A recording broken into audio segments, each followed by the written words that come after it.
문재인 대통령이 윤석열 검찰총장에 대한 정직 2개월의 징계를 체가했습니다. 헌정사상 처음으로 법무부 검사징계위원회가 현직 검찰총장의 징계를 결정한 지 14시간여 만입니다. 이에 따라 윤 총장의 직무는 대통령의 재가 시점인 어제 오후 6시 30분을 기해 정지됐습니다. 앞서 추미애 법무부 장관은 문재인 대통령에게 자진 사퇴하겠다는 뜻을 밝혔습니다. 네, 전격적이었지만 예정에 있었다고 볼 수도 있는 이 추미애 장관 사의 표명에 청와대에서는 숙고하겠다고 했습니다. 추미애 장관의 사의를 받아들이고 교체 수순을 밟게 될 거라는 관측입니다. 먼저 박현주 기자가 보도합니다.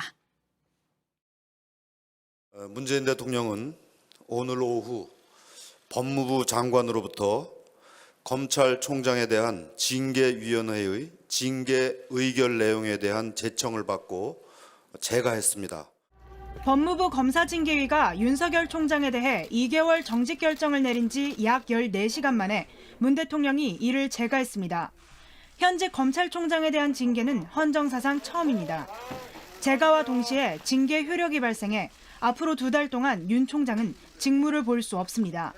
청와대 고위 관계자는 그동안 문 대통령이 정당성과 공정성을 여러 차례 강조했고 이에 따라 징계 절차가 이루어졌다고 말했습니다.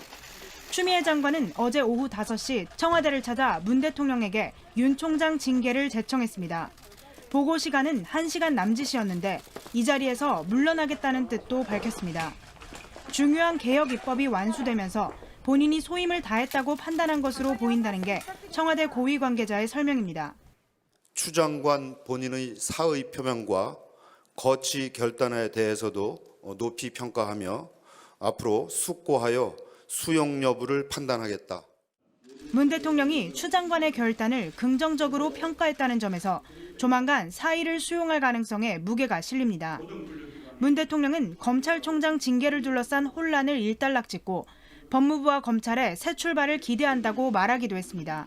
사의를 표명한 사실이 알려진 직후 추 장관은 소셜미디어에 산산조각이 나더라도 공명정대한 세상을 향한 꿈이었다는 메시지를 남겼습니다. 여야는 윤 총장에 대한 징계와 추 장관의 사의 표명에 대해 각각 엇갈린 반응을 보였습니다. 더불어민주당은 추 장관의 결단에 깊은 존경의 마음을 표한다며 윤 총장을 향해선 자숙하라고 했습니다.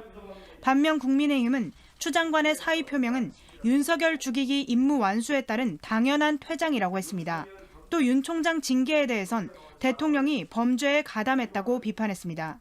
JTBC 박현주입니다. 추미애 법무부 장관이 스스로 물러나겠다는 뜻을 밝혔고 문재인 대통령도 추 장관의 사의 표명에 대해 높게 평가한 만큼 법무부 장관은 교체될 것으로 보입니다. 하지만 윤석열 검찰총장 측은 추 장관의 사의 표명과 관계없이 소송 절차를 진행하겠다고 밝혔습니다. 정직 2개월의 징계 처분을 받아들일 수 없다며 본격적인 법적 다툼을 예고하고 있습니다. 전직 검찰총장들은 윤 총장에 대한 징계가 법치주의의 큰 오점이 될 것이라고 우려했고 서울중앙지검 부부장 검사들도 검찰 내부망에 입장문을 올리고 징계에 반발했습니다. 최승훈 기자입니다. 윤석열 검찰총장 측은 추미애 장관의 사의 표명과 관계없이 소송을 진행하겠다고 밝혔습니다. 징계 처분이 적법했는지 법무부와 다투면서 총장직을 수행하겠다는 의지로 보입니다. 윤 총장은 집행정지 신청과 징계 처분 취소 소송을 함께 낼 계획입니다. 집행정지 재판의 쟁점은 회복하기 어려운 손해가 발생하는지 여부입니다. 앞서 윤 총장의 직무배제 집행정지 신청에 대해 서울행정법원은 검찰총장과 검사로서의 직무를 더 이상 수행할 수 없게 된다는 점을 들어 직무 복귀를 결정했습니다. 법조계 일각에서는 정직 처분에 대한 판단도 이와 크게 다르지 않을 거란 관측이 나옵니다. 징계 처분을 취소해달라는 본안 소송에서는 윤 총장이 실제로 징계를 받을 만한 위법 행위를 했는지가 쟁점이 될 것으로 보입니다. 징계위 절차와 구성의 문제점도 다툼의 대상입니다. 다만 이 소송은 윤 총장의 임기가 끝나는 내년 7월까지 판결이 나올 가능성이 낮습니다. 따라서 윤 총장 측은 집행정지 재판에서 승기를 잡는 데 힘을 쏟을 것으로 보입니다. 윤 총장 측이 대통령의 명령서를 받은 직후 소장을 접수하겠다고 밝힌 만큼 조만간 소송전에 돌입할 것으로 보입니다. 전직 검찰총장 9명은 어제 윤 총장 정직 조치가 법치주의의 큰 오점이 될 것이라며 성명을 발표했습니다. 또 검찰 구성원들에게는 과거 몇몇 중요 사건에서 국민의 기대에 미치지 못했던 경험을 성찰해야 한다고 당부했습니다. 서울중앙지검 부부장 검사들은 검찰 내부망에 입장문을 냈습니다. 징계 사유가 부당한 것은 물론 징계위 구성부터 의결에 이르기까지 징계 절차 전반에 중대한 흠결이 있다고 주장했습니다. 대통령이 강조한 절차적 공정도 의미가 없어졌다고 했습니다. 윤 총장에 대한 정직 처분으로 검찰총장 직무는 조남관 대검찰청 차장검사가 대행하게 됩니다. JTBC 최승훈입니다. 문재인 대통령이 윤석열 검찰총장에 대한 정직 2개월의 징계 처분을 재가했습니다. 헌정사상 초유의 현직 검찰총장 징계가 확정됐습니다. 윤석열 총장의 직무는 곧바로 정지됐습니다. 이 같은 상황에서 추미애 법무부 장관은 스스로 물러나겠다는 뜻을 문재인 대통령에게 밝혔습니다. 윤 총장 측은 추 장관의 사의 표명과 무관하게 소송 절차를 진행하겠다고 밝혔습니다. 최영일 시사평론가 자리에 함께했습니다. 어서 오십시오. 안녕하세요. 네, 어제 새벽 4시쯤입니다. 네. 법무부 검사징계위원회가 정직 2개월의 징계를 결정했고요. 14시간여 만에 문재인 대통령이 재가를 했습니다. 네. 그야말로 속전속결이었습니다. 네, 속도전이었습니다. 예상은 됐던 일이었죠. 징계위의 발표가 굉장히 늦게 나왔습니다. 자정전에 나오지 않을까 했는데 말씀하신 대로 새벽 4시가 넘어서 경론 끝에 이 정직 2개월이 결정된 소식이 사실 어제 아침 이 시간에 전해졌다고 봐야겠고요. 그런데 이제 어제 오후에 5시가 좀 넘은 시간 추미애 장관이 청와대로 들어가서 대통령과 면담 중이다. 네. 이 소식이 먼저 나왔어요. 그렇다면 이제 징계를 제청하러 들어갔구나. 근데 이 청와대는 애초부터 재량권은 행사하지 않는다. 징계위가 결정한 것을 대통령은 그대로 제가할 뿐이다. 라고 이미 예고를 해왔기 때문에 대통령은 즉시 제가할 것으로 예상이 됐었고요. 그런데 이제 저녁 7시 반에 청와대 브리핑이 나오면서 이 재가는 확정됐는데 이제 정직 2개월에 이 헌정사상 초유의 검찰총장에 대한 징계는 집행되게 됐습니다. 근데 여기에 또 새로운 소식이 딸려 나와서 다소 놀랐습니다. 네, 앞서 문재인 대통령은 징계 절차의 정당성과 공정성을 강조하지 않았습니까? 네, 맞습니다. 그렇다면 어제 법무부 검사징계위원회의 결정 자체가 정당하고 공정했다 이렇게 판단을 했을까요? 네, 대통령의 입장에서는 과정과 절차에 대해서는 별다른 문제를 제기하지 않은 것으로 봐서 대체로 징계위원회의 이 흐름, 과정, 절차는 적정했다고 보는 것이 청와대 입장으로 봐야 할 것 같습니다. 네, 추미애 법무부 장관의 사의 표명 일단은 갑작스럽게 이루어진 것으로 보입니다. 네. 표면적으로는 맞습니다. 어떨까요? 실제로 어제 준비를 하고 들어갔을까요? 아니면 갑자기 네. 징계위의 결정이 나온 뒤에 결심을 했을까요? 그것은 지금은 예단할 수는 없죠. 그것은 본인만이 알고 있는 문제인데 세 가지의 가설이 존재할 수 있습니다. 네. 첫 번째는 이 과정이 준비되면서 여기까지 이 법무부 장관으로서 역할을 해야 되겠다라고 본인이 의도하고 계획했을 가능성이 있죠. 그래서 드디어 징계 수위에 대해서는 어떤 생각을 했는지 모르지만 사실은 정치를 할 거라면 사퇴하고 하라. 이렇게 이제 네. 쓴소리까지 했던 추 장관 입장에서는 좀 해임 내지는 더 높은 수위의 징계를 예상했을 가능성도 있습니다. 근데 이제 이 정직 2개월에 대해서는 이 징계위원장도 국민들의 질책을 달게 받겠다 이런 얘기를 하지 않았습니까? 그런데 어쨌든 이제 이루어졌습니다. 징계가 이루어진 상황에서 여기까지가 자신의 법무부 장관 소임의 끝이다 생각했을 가능성이 있고요. 준비하고 들어간 사이일 수 있고요. 또는 지금 정직 2개월 이후 법무부 장관 입장에서는 검찰총장은 2월 중순경에 다시 복직하게 됩니다. 네. 임기가 5개월 남습니다. 그렇다면 장기전에 돌입해야 되는데 이 후임 법무부 장관이 이후의 개혁을 이뤄야 되지 않을까 하는 생각을 지금 이 징계 결과를 보고 충동적으로 했을 가능성도 있습니다. 세 번째 가설은 뭐냐면 추 장관의 의사보다는 이미 동반사퇴설이라고 하는 내용이 정세균 총리도 건의한 바가 있고요. 네. 정치권에서 청와대에서도 거론된 바가 있습니다.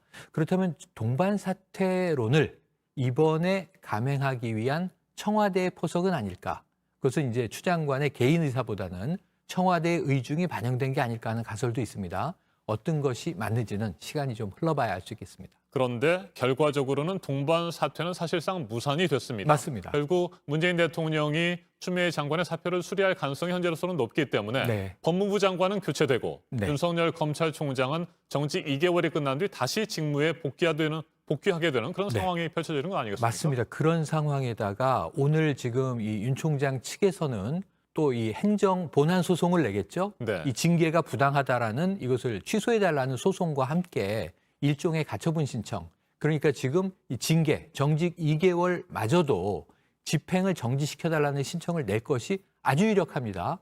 그러면은 만약에 지난번에 직무배제가 행정법원에 의해서 막혔던 것처럼 또 정직 2개월도 어떻게 되는지는 행정법원 판단을 지켜봐야 되는 거고요. 자, 이런 상황에서 지금 말씀하신 대로 오늘 언론 보도는 모두 다 조간이 자, 윤 총장은 남고 추 장관은 떠나게 됐다. 근데 추 장관의 사표가 언제 수리될지는 조금 이제 그렇죠. 이견이 있어요. 왜 그러냐면 지금 과제들이 좀 남아 있습니다. 추 장관 입장에서는 이 검찰 개혁의 중요한 한 가지 힘이 인사권인데 바로 다음 달인 새해 1월에 이 검사들의 또 정기 인사 시즌입니다.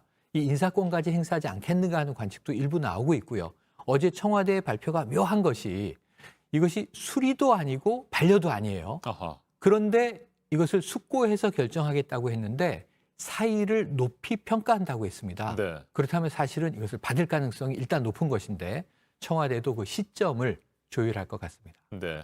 그런데 새로운 법무장관을 임명하는 과정에 뭐 청문 절차도 거쳐야 되고 네. 상당한 시간이 필요하지 않습니까? 맞습니다. 그렇다고 한다면 윤석열 검찰총장의 정직 2개월 동안 추미애 법무부 장관이 상당 기간을 계속해서 직무에 임하면서 뭐 여러 가지 대책들이라든지 또 결정들을 할 수도 있는 것 아니겠습니까? 맞습니다. 지금 첫 번째로는 이제 이 연말까지 지금 이제 버려놓은 개혁 과제들을 매듭 짓는 게 하나. 그다음에 내년 1월이 되면 이 검사 이 인사권을 네. 통한 두 번째 어떤 인적 쇄신을 또 도모하는 것 하나. 세 번째로는 후임이 결정돼 있어야 되죠. 벌써 일부 하마평은 나옵니다. 지금 최근에 징계위원회 바로 직전에 신임 법무부 차관이 임명되지 않았습니까? 그럼 이용구 차관이 징계위에 참석하면서 어찌 보면 또 인지도도 올랐는데 자연스럽게 차관이 장관을 승계하는 방법도 있을 수 있고 또는 이제 지난 국감 과정에서 보면은 이제 민주당의 소병철 의원이 검사 출신입니다. 네. 검사 출신으로 굉장히 강력하게 윤 총장을 질타하면서 검찰 개혁 의지를 피력했는데 이 비검사 법무부 장관의 이 마찰이 굉장히 컸단 말이죠.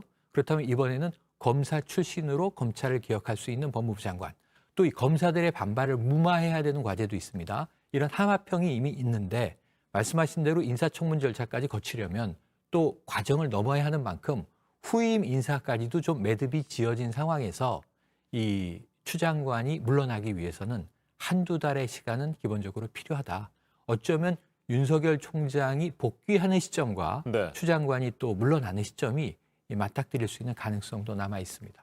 네. 전직 검찰총장 9명 그리고 서울중앙지검의 부부장 네. 검사들이 윤석열 검찰총장에 대한 징계에 대해서 반발을 하고 있습니다. 네. 법치주의에 큰 오점이 될 것이다. 뭐 네. 이런 얘기들도 하고 있고요.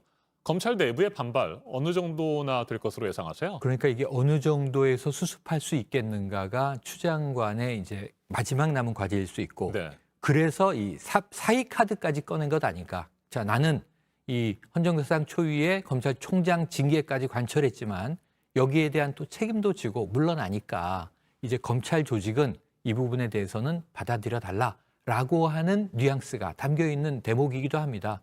하지만 이제 검사 반발들은 계속 이어질 것으로 보여지고요. 지금 일단은 윤 총장이 오늘 어떤 리액션을 하는가, 행정법원의 단기 판단은 어떻게 내려지는가, 본안 소송은 큰 의미가 없습니다. 헌법소원도 그렇고요. 네. 이게 모두 다 내년 7월로 돼 있는 윤 총장 임기 이후에 결정이 날 가능성이 높기 때문에 가장 중요한 승부수는 이 집행정지에 대한 행정법원의 판단 하나 남아 있고요. 그다음에 이제 검찰 조직의 반발인데 어제 좀 엄중합니다. 말씀하신 대로 역대 전임 검찰총장 9명이 성명을 내고 그 검찰 조직 내에서는 부부장 검사들이 또 성명을 내고 네.